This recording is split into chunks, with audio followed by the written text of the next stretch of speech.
Hey everybody, guess who I ran into? But actually, I had no idea of Scott Winter's appearance. I want to say something straight out. He's a cool guy. And not only that, he's 49, I'm 50, I'll be 56 August 4th. Okay, there you go. My mom's birthday's the 1st. Yeah, and the one thing we were talking about is how, like, I don't like flaming people. You know, a lot of people I block and everything. It's better to just talk to people in person because you get the essence of who they are, and like we were talking about, you and I have a ton more in common than not, frankly. Right? Yeah.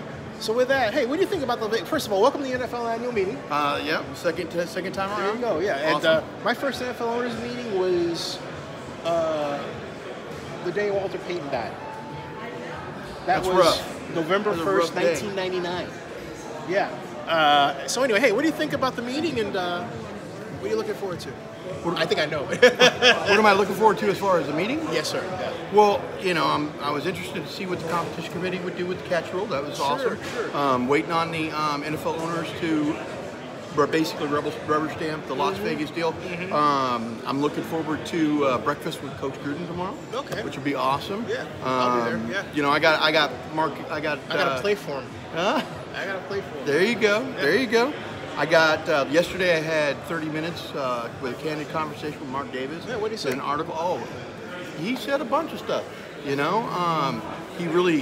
The biggest thing about Oakland, and guys, I'm from the Bay Area. I was originally born in Oakland.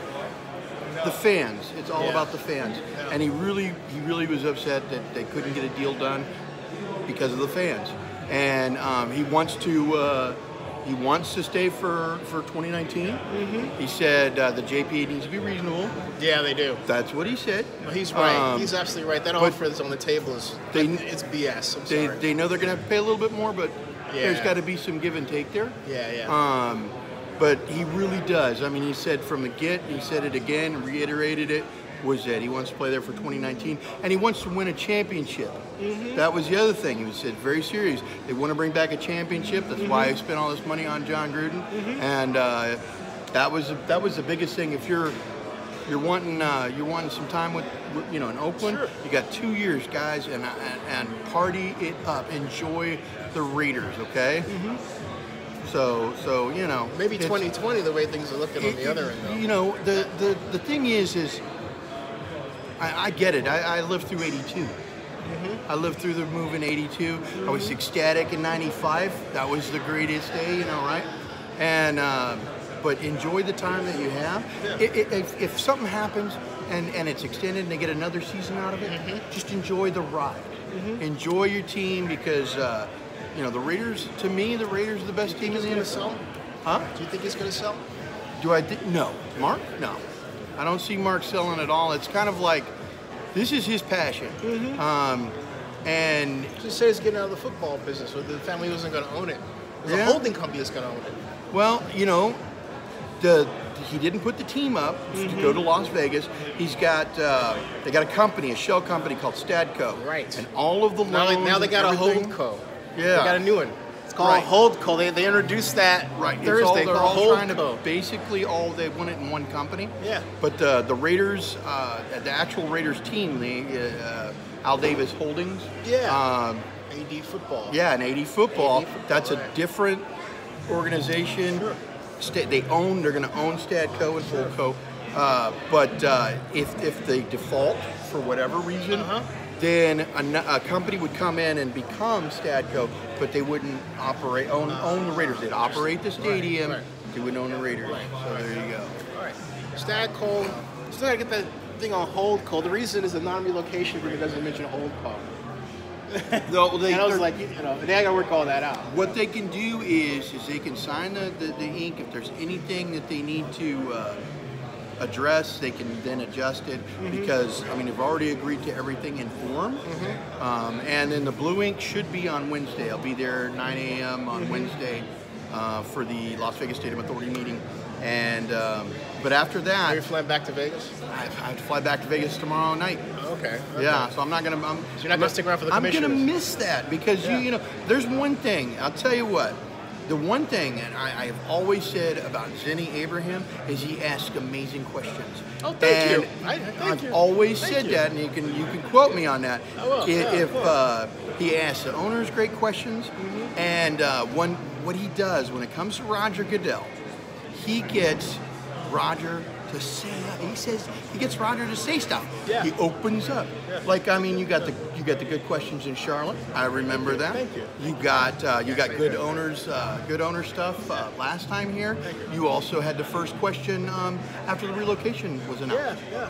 Because I was there. Thank you, man. Appreciate that. So, if the one thing I really love about Zenny, you can throw everything else out, is he asks fantastic questions. He's been doing a long time, so obviously, that's something that I appreciate. You always find value in somebody, and that's a good value. Hey, thank you, man. Appreciate it.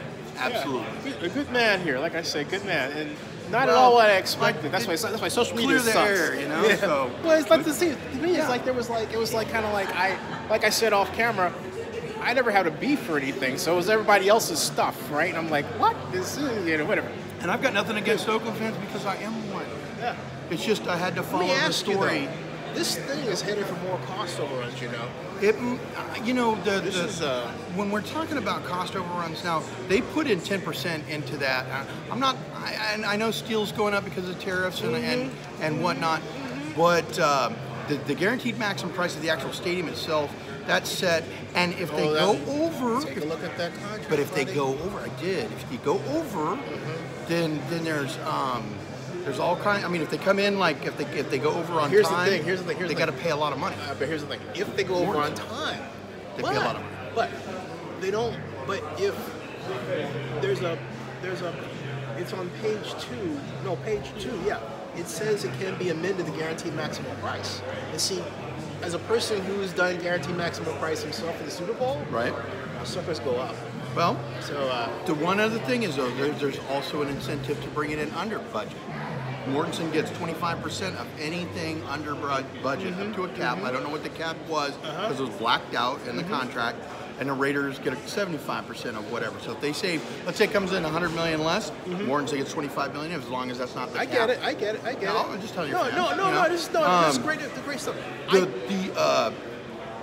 The only thing that I can see that would be for cost overruns is the parking, off-site parking.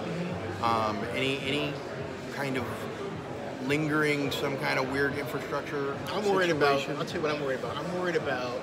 I'm worried about the ability of the stadium to handle vibrations, not just from seismic activity nearby, like that fault, but just simple harmonic motion based on that foundation. The same kind of Mandalay Bay and Luxor. And my point is, I'm not saying, when I say worry about handling it, it takes more money. Right. And so I'm thinking you're looking at something that's going to be like an additional $400 million before all is said and done. I don't know about that, but I mean, that's what you. That's what worries. That's what worries me. The lessons of especially Luxor, because they've shifted. They got elevators that don't even work up there anymore because it's shifted. Yeah. And You're living in Vegas now? I've been 2 months now in Vegas. Oh, okay, cool. But I mean, I've heard the story. I've talked to the people that are building this. Yeah. And who built Mandalay Bay. Sure. The actual laborer guys. Sure. You met Tommy. Why? You took a picture with him. Tommy. Yeah, Tommy's cool. I like Tommy. There's some people who don't like that I like Tommy, but I like Tommy. The lessons that they've learned those lessons. They've spent time with Mike Bidwell to learn the lessons of the Cardinals. And that's why they don't have a retractable roof. It's a different kind of roof. Yes. But they learned the lessons of pulling the field out, putting it back in. Yeah. They have sight lines, widen it up for FIFA. There's always a chance for anything's possible. You always have to say that. You can't guarantee anything when it comes to these things. But the project manager for Mortensen has done 5. Oh yeah, I'm He very has done well. 5 stadiums. I'm not only with that. For example, the Vikings stadium came in. The guaranteed maximum price there was $1,100 million. All right. The roof was a similar idea, but a different design. Right. And I'm still concerned about the harmonic motion issue. That's all. Anyway, you know what? I gotta go and get my car. Okay. Yes, sir. All right. Yes, sir. And Jenny's mom is in town too. He's taking that's her right. out. Yeah. So that's awesome. That's a great Thank you, man. present for Hey, you. Favorite restaurant in Vegas? Capos. Where's that? Okay. You haven't been to Hell's Kitchen yet? I have not been to Hell's Kitchen. Great I've been to a place. lot of places yet, but I went to Capos Paris, and Las Vegas? they have a gangster theme. It's really awesome. Yeah. Had a fantastic bone-in prime ribeye.